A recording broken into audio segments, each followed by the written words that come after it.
Alors effectivement, c'est un choix complexe, où le facteur temps en fait est absolument déterminant, et également un côté casuistique, c'est-à-dire qu'on ne peut pas donner des lignes directrices par rapport à cette alternative.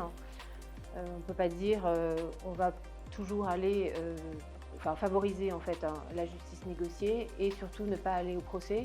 C'est vraiment en fonction de l'affaire qui se présente, heu, du résultat de l'enquête interne qui va être menée, et c'est là où effectivement le facteur temps est important.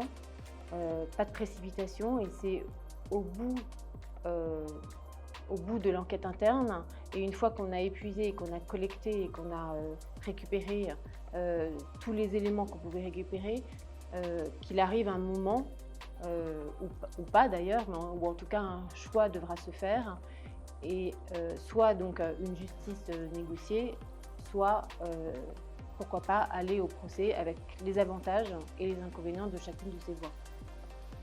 Il revient au procureur de proposer une CJIP aux entreprises. Le choix du point de vue de l'AFA n'est pas si complexe que cela, dans la mesure où la CJIP présente de nombreux avantages. L'entreprise elle a tout intérêt à créer les conditions pour que le procureur lui propose, face à certaines situations, une CJIP. Pourquoi? Il y a au moins 4 raisons. La première, c'est que la CJIP permet de ne pas voir sa culpabilité reconnue. Elle permet deuxièmement de ne pas avoir de condamnation inscrite au casier judiciaire.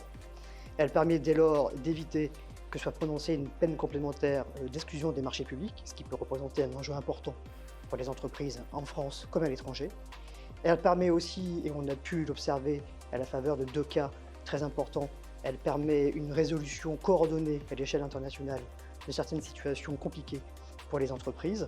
Et dans ce cadre-là, elle permet aussi de profiter d'un contrôle, d'un monitoring qui est réalisé par l'AFA, c'est-à-dire par une autorité publique française, là où parfois, souvent, les entreprises françaises ont été confrontées à des monitorings réalisés par des personnalités étrangères.